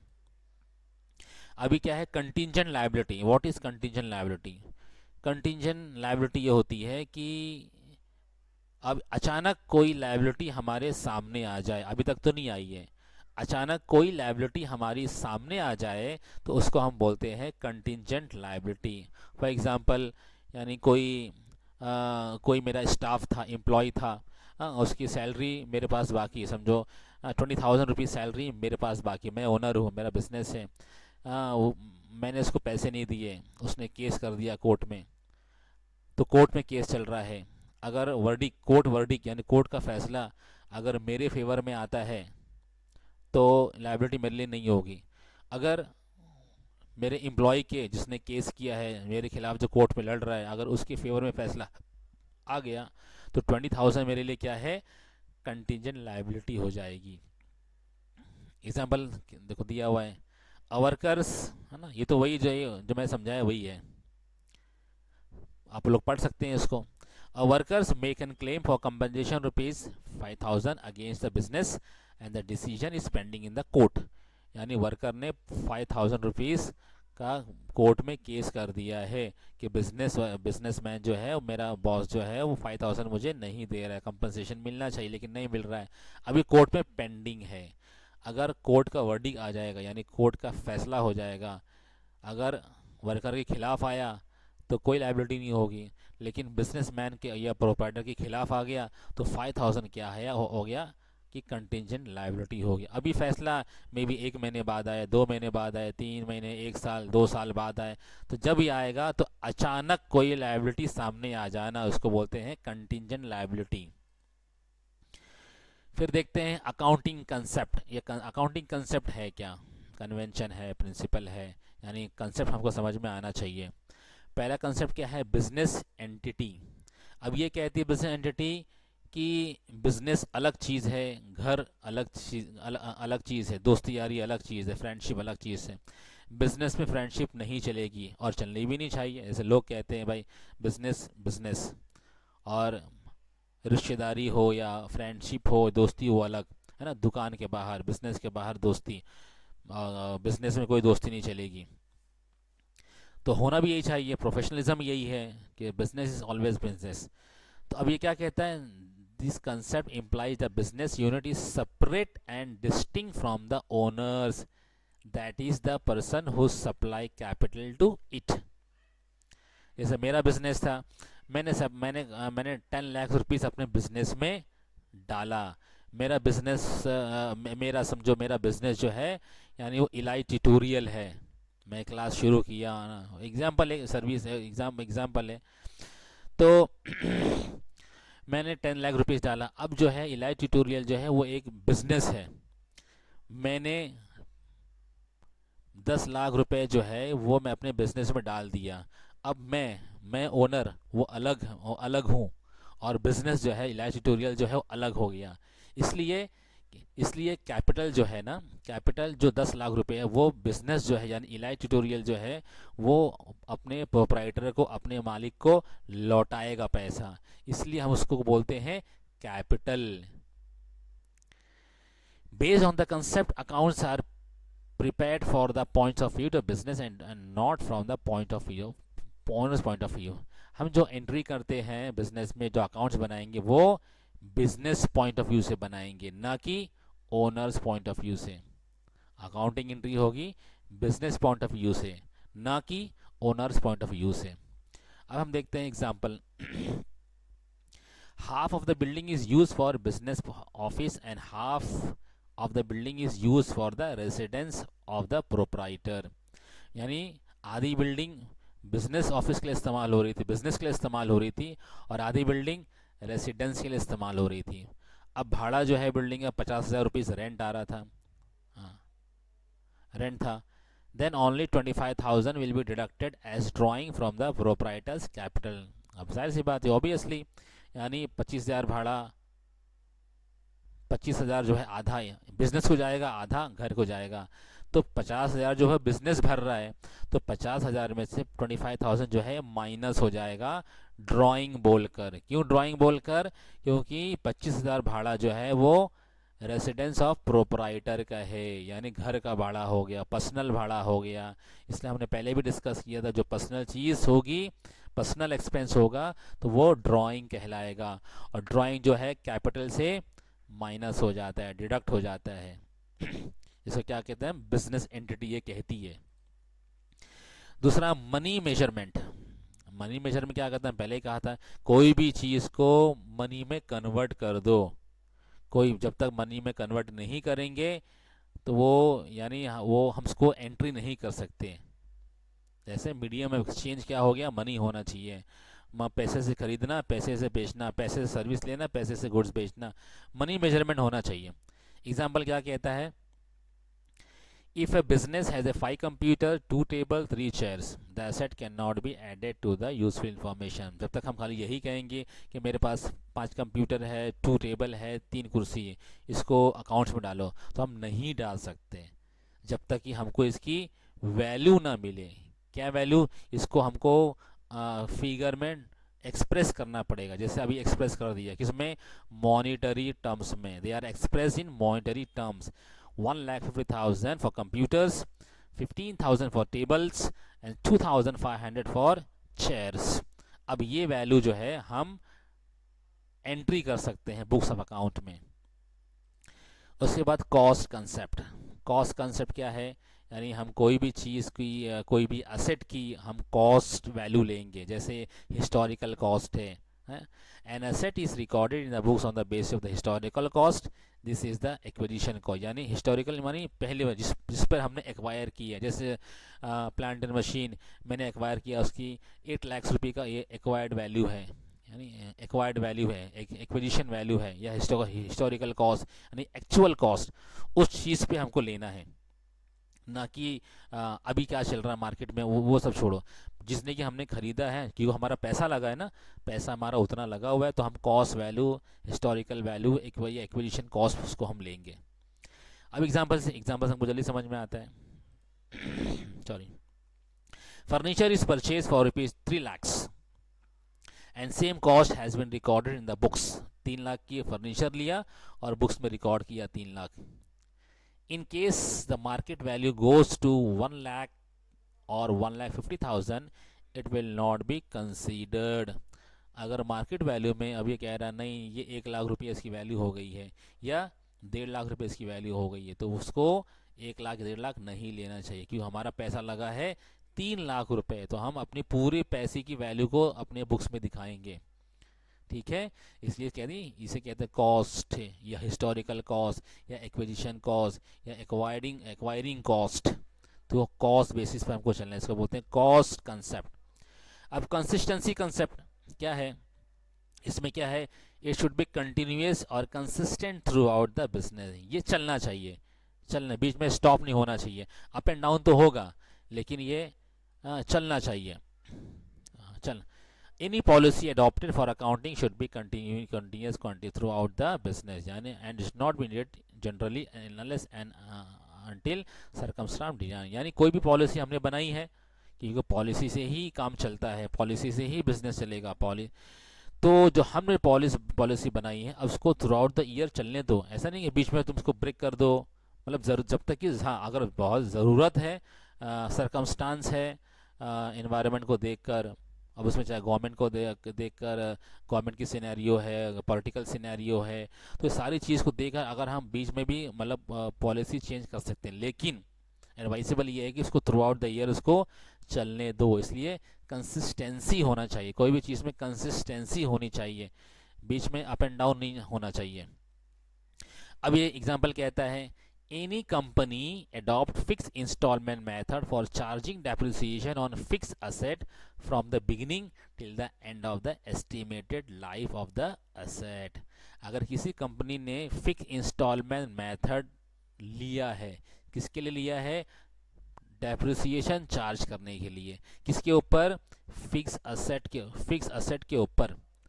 शुरुआत से लेकर आखिरी तक यही होना चाहिए।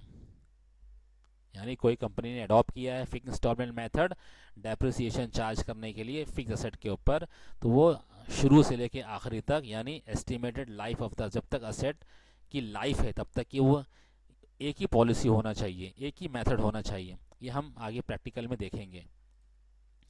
फिर तीसरा फिफ्थ है कन्वर्टिज्म। अब ये कन्वर्टिज्म क्या है? ये हम डायरेक्टली यहीं से देखते हैं। कोई भी चीज़ जो है अपने cost per he, the closing stock in the factory is valued ₹25,000 at the cost price 35,000 and its market price. But while recording the books, the value of 25,000 will be considered being the lowest of all. यानी अब क्या कहती हैं? यानी closing stock, जो हम closing stock उसे कहते हैं जो स्टॉक बच गया, साल ख़त्म हो गया, स्टॉक बच गया, तो उसको बोलते हैं। जैसे ओपनिंग स्टॉक होता है, क्लोजिंग स्टॉक होता है, मतलब साल ख़त्म हो गया, स्टॉक हमारा बच गया है फैक्ट्री के अंदर, उसकी कीमत है 25,000, 25,000, ये हमारी कॉस्ट प्राइस है, और मार्केट में इसकी वैल्यू क्या है? 35,000 मार्केट प्राइस है। तो हम जो बुक में एंट्री करेंगे वो 25,000 करेंगे, which will be considered being the lowest of all. दोनों में से जो कम है उसको हम रिकॉर्ड करेंगे। अगर कम मार्केट वाला होता तो मार्केट वाले को हम रिकॉर्ड करते हैं, जो कम वैल्यू होगी उसी को हम रिकॉर्ड करेंगे।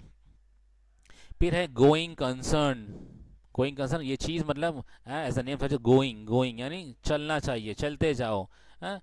It is a basic assumption that the business is a going concern and will continue its operation for the future. Going concern concept influence accounting practice in the relation of to valuation of the asset and liabilities, depreciation of the asset, treatment of outstanding prepared expense and accrued and unearned revenue। यानी ये सारी चीज़ें जो है ये going हो, चलती चली जाए, बीच में रुकना नहीं चाहिए।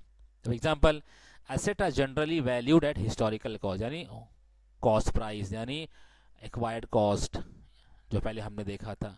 Any increase or decrease in the value of asset in the short period is ignored.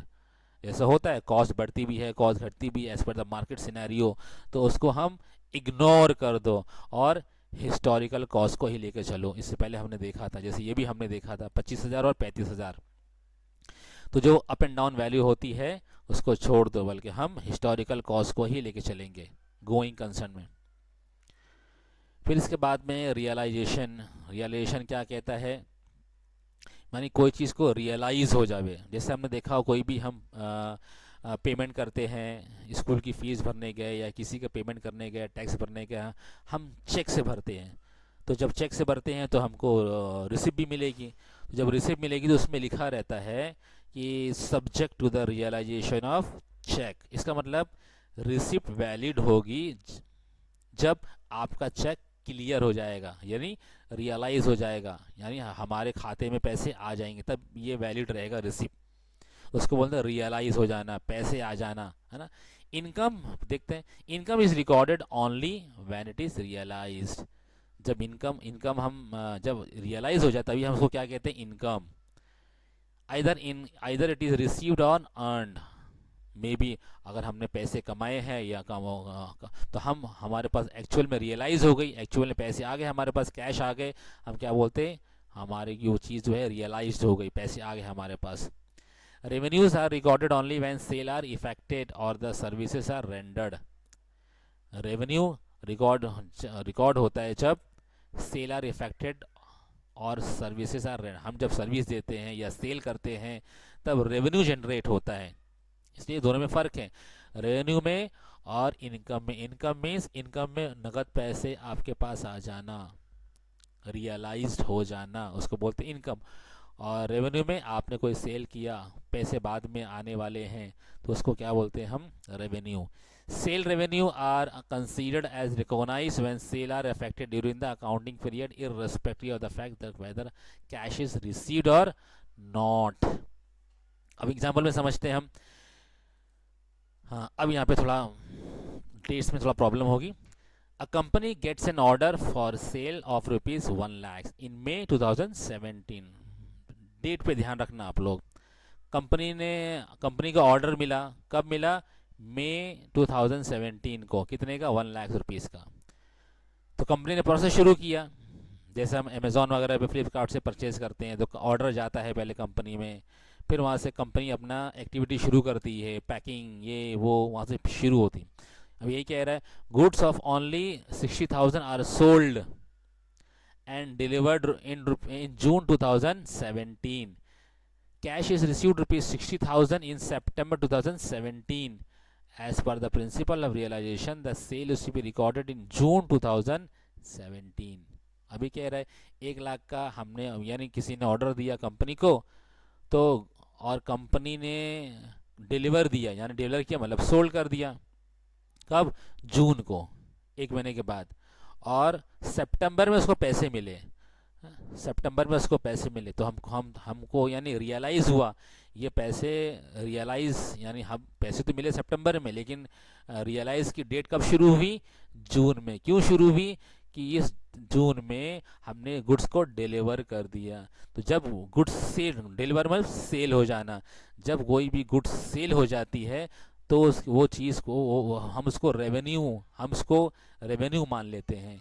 हालांकि पैसा मिला नगद या मिलेगा, दोनों चलेगा, लेकिन सेल रेवेन्यू इसे कहते हैं जिसमें हमने सोल कर दिया, गुड्स को डिलीवर कर दिया, इसको हम बोलते हैं रियलाइजेशन।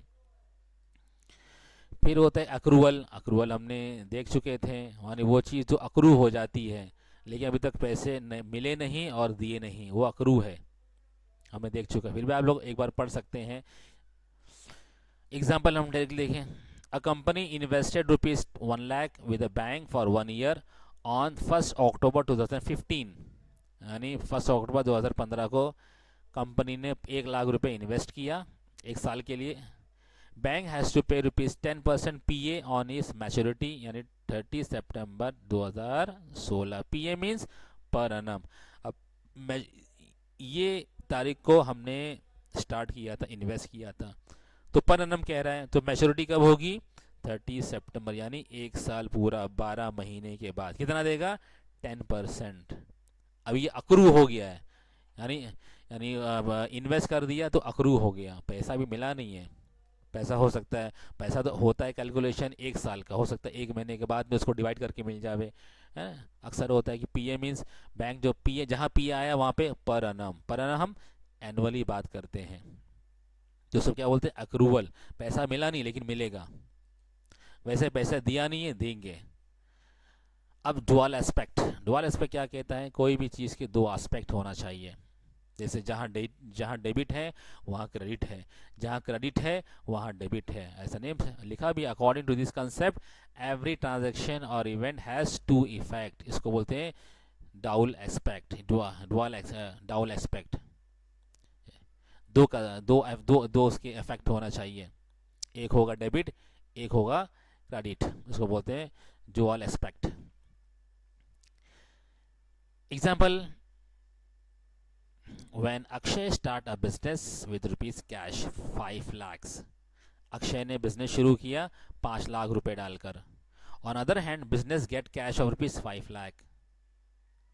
ऑन अदर हैंड, एक तरफ तो अक्षय ने 5 लाख रुपए दिए और दूसरी तरफ बिजनेस ने 5 लाख रुपए लिए। अब पैसा एक के पास से निकलेगा तो दूसरे के पास ही जाएगा, इसलिए डबल इफेक्ट होना चाहिए इसका। पैसा निकला, कहाँ से निकला? अक्षय के पास से। पैसा गया कहाँ? कहाँ गया? बिजनेस में गया। एक हाथ से पैसा निकला, दूसरे हाथ पे बिजनेस में पैसा गया, जिसको बोलते हैं दो इफेक्ट होना, डुअल इफेक्ट हो गया। ये ज़रूरी है, इसको बोलते हैं डुअल इफेक्ट। अब इसमें भी यही कंसेप्ट दिया है, equation arise that capital plus liability equal to asset, liability plus capital plus liability equal to asset. इसको हम प्रैक्टिकल में देखेंगे तो हमको और आसानी से समझ में आएगा। इसके लिए बस अभी तक आई होप दैट आपको समझ में आया होगा। नहीं समझ में आया तो आप कमेंट्स करें, हाँ आप पूछ सकते हैं बार बार। इसके लिए बच्चों आपसे रिक्वेस्ट है, आप लोग फिर अपने आप को एजुकेट कीजिए, यानी समझने की कोशिश कीजिए। जितना आप समझेंगे उतना आपको अकाउंट्स करने में मज़ा आएगा। कोई भी चीज़ हो, चाहे मैथ्स हो, साइंस हो, अकाउंट्स हो, XYZ, तो जो समझता है, जिसका फाउंडेशन क्लियर होता है, उसको करने में मज़ा आता है, यानी सॉल्व करने में मज़ा आता है। जिसको नहीं आएगा वो छुपा के बैठा रहेगा। मैथ्स यानी बहुत बड़ा हेडेक है, अकाउंट्स बहुत बड़ा हेडेक है।